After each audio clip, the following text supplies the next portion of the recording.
Hi, my name is Ksenia and I'm sitting on the floor filming a video. Having my morning coffee, I decided to answer for once the most popular question ever since I left Etihad and Emirates both and stopped flying is, why did I leave?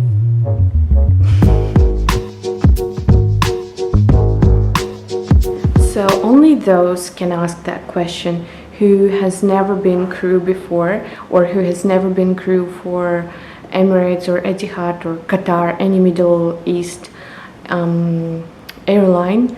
Only those people I feel can ever ask why, because the others who flew actually and who did that job, they would never ask that question. They would be just they would probably ask, so and what's next? What are you gonna do next? So a little story for those of you who see me for the first time. I've been flying for Etihad for 3 years. It's in Abu Dhabi, in case you didn't know, and then I moved to Dubai and I started working for Emirates, and I've only done 2 months of flying and resigned. And I assume if you're watching this video, then you are most probably one of those who's dreaming about being a cabin crew for Emirates or Etihad. And yeah, if that's your dream, then go ahead and follow your dream like I did, and I really wanted it. And now it's just like I see everything in totally different light, and without having tried that job, without having tried everything, I wouldn't have been who I am right now. So never mind whatever I'm talking here, just go ahead and try. So now straight to the reason why. In simple words, I was just not happy with myself and with my life anymore. Like, to make it clear, it is hard physical job, it is a lot of stress, it is a lot of pressure, it is a lot of like bad effects on your body. But with all of that, taking all of that into consideration, it's an easy life. And I do realize, especially now, ever since I left, that the life I used to live was so easy and it was so simple, and that's exactly probably what made me leave. That you can't just live that simple, easy life, not exactly achieving anything and just being in the same sort of loop for more than 4 years and be happy. I'm not sure, maybe someone can, that's why they're staying. But for me, I've just felt like I've crossed the line when I was supposed to be moving on.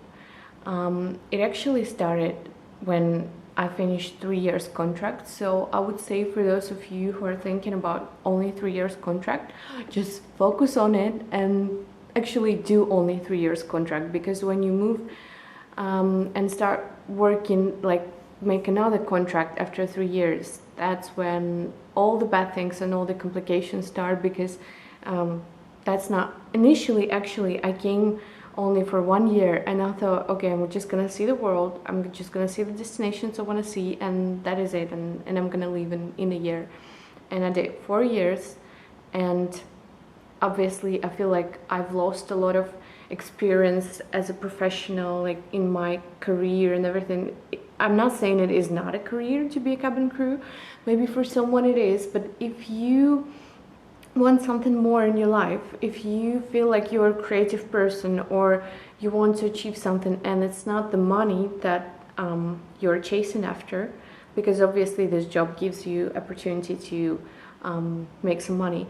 So if that's not the money you're chasing after, then obviously you shouldn't be staying for too long, because you're simply gonna miss on everything that you've always wanted to do. And in this flying, in this easy life, in this loop, you may just actually lose the focus. That's what almost happened to me.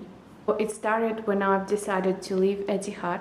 It was more to that. Obviously, we moved to Dubai, and I was driving from Dubai to Abu Dhabi like 1 hour, going and coming back every time for the flight. And that's when I realized that I should just change airline, I should be closer to where I live. So that's why I went for Emirates. But already at that point, I knew that I'm done with this job, that I'm done with everything. And I wasn't exactly even excited when I went for Emirates. And I knew that was already a bad sign when everyone in my batch is so sort of passionate about everything. They love everything there, and I'm just looking at it like I'm not in the right place, you know, and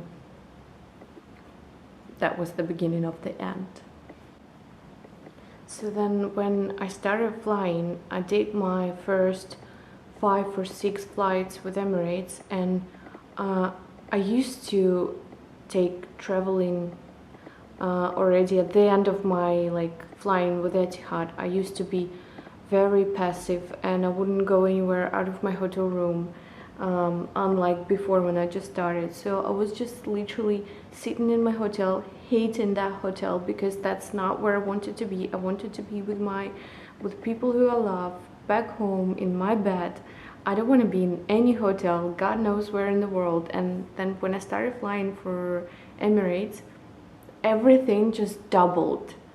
I started hating hotels even more. I was having that sort of depression in every single hotel, and I know it's not only me. I know a lot of people, even when they start flying, they already have that, because it's very, you know, when I say it, actually people don't believe, but it's a very lonely job. You are surrounded with so many people. I mean, how ridiculous is that? You're surrounded with so many people, you are so socially active, you have so many interactions every day, but at the same time, I don't think there is any job that is more lonely than this one, when you're constantly going somewhere and here you go, here is your hotel, you're all by yourself now, you can find some people to walk around for some tour or somewhere else with, but just frankly speaking and genuinely, you're alone, you're constantly lonely. And you may be thinking, why didn't you girl resign after 3 years? What was the reason? Why did you go even for Emirates if you already felt like you don't want that? And I'll tell you, the decision to leave, the decision to stop flying is probably a more difficult decision than the one to start flying, because you are so used to this lifestyle, you're so used to be having your roster. It's like an app on your phone that you're checking more often than Instagram. For me it was. And then you're so used to be going to different places in the world, and you do your grocery shopping over there, and you love your cosmetics being from there, and you have those points in the world which you get kind of attached to, you know. You start loving the world in your own way. So I was struggling to make that decision. But obviously you need something, you need some push. Usually for people that push is they miss their home too much, or they decide to change, to get a new job or something. For me, that push was that I got married. So I got married, and my husband didn't exactly want me to fly anymore, and he saw how difficult it was always, and he thought that my career should actually start progressing now, and I should study or focus on something that I really want to do in life. And probably he didn't want me to fly anymore because I was also never home. You know, when you have a family and you constantly have to leave, whether it's a weekend or weekday, you're not sleeping in your bed, it's hard. And if you really want to have a good and healthy family, I don't think this job is the best for a woman. Plus, when I started flying for Emirates, I felt like it was so much harder than it used to be in Etihad. So everything that we had in Etihad was like a mini version, and then when you go to Emirates, that's a full-on. So you better start with Emirates and then you can move to Etihad, but don't do vice versa, because that's so much harder that you're gonna feel like you're abused. So basically, I've realized that I was getting already so tired after every single flight, and then I've done my Auckland flight, which is a direct 17 hours flight. 17, okay?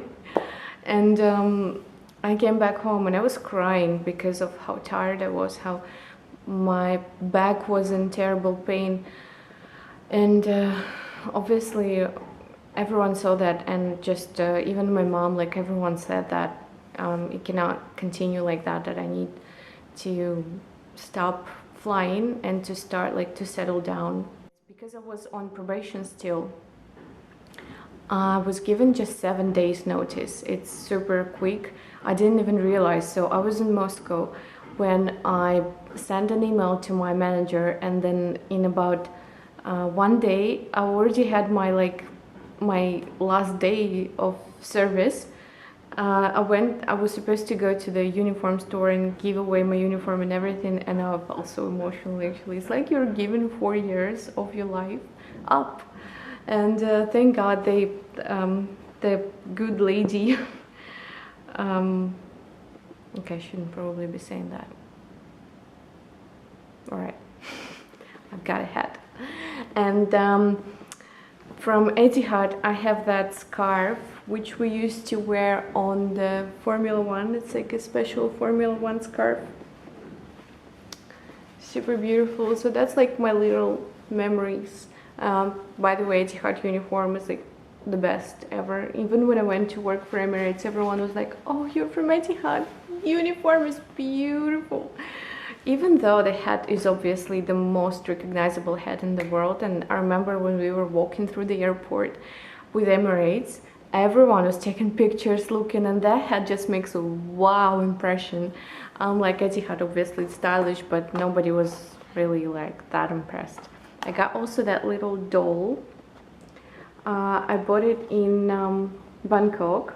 I didn't even remove that yet. Let me try if I can. So that's like a crew doll. It's the memory of my Etihad 3 years journey. I think it's super cute. Then, so after you stop flying, after you realize that you're free and you kind of have to do something else now, I'm sure, and I've heard a lot of stories before, that's like a common struggle.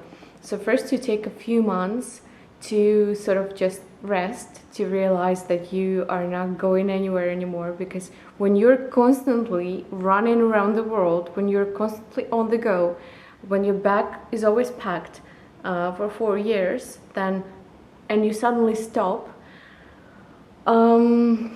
that's kind of a big change, you know. So you need to give yourself some time to adjust to that. I've adjusted, I've spent my 2 months, and then you start living in the real world. I started studying, and then you start looking for a job. And guess what? For majority of the people, the 4 years of being cabin crew on your CV doesn't do you a favor. Like they look at it like, oh, 4 years you've just you know, been just sort of out. And you know, that's so unfair. Like, I find it so unfair, especially in Dubai, when you try to find a job after being a cabin crew. Nobody is really taking you seriously. At the same time, what I can say is that the only people who are really useful for any organization, for any form of professional work, that's cabin crew, because these people have experienced the whole world. They know people, they know how to be polite, they know interactions, they know so many things that they have experienced in those things that others have no idea about. So if I was to give a job to someone and there was a cabin crew who came over saying that he's, for example, I don't know, an engineer but been flying for 4 years, I would definitely take that person and give it a try. Because imagine, okay, maybe not for an engineer, but maybe for some kind of manager or someone, like, imagine how well that manager can be with 4 years of international experience, working with multiple nationalities, serving people from all parts of the world, experiencing different cultures, and being stress resistant, being so like strong and flexible.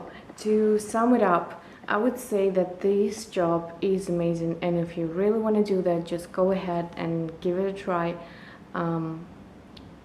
it's definitely worth it, but at the same time, nothing lasts forever, and there is always growth, and there is always change, and there is always something new that you have to experience. So it's normal, and the struggle is real after you resign. Why you sometimes would like think about leaving, and why I was often thinking, that's it, I'm leaving this.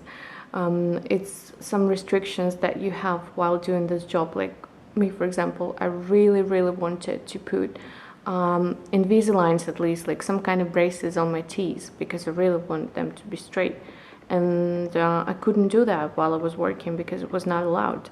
And I was thinking, oh my God, but like if I want to do something with myself, or like I want to put a tattoo somewhere and I can't do that. So that was really something that I was always like, nah, I don't want to be that restricted in anything.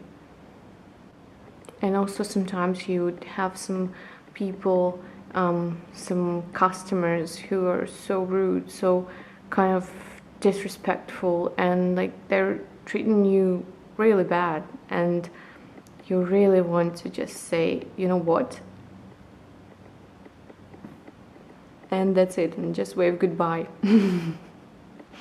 But yeah, that's reasons, not reasons.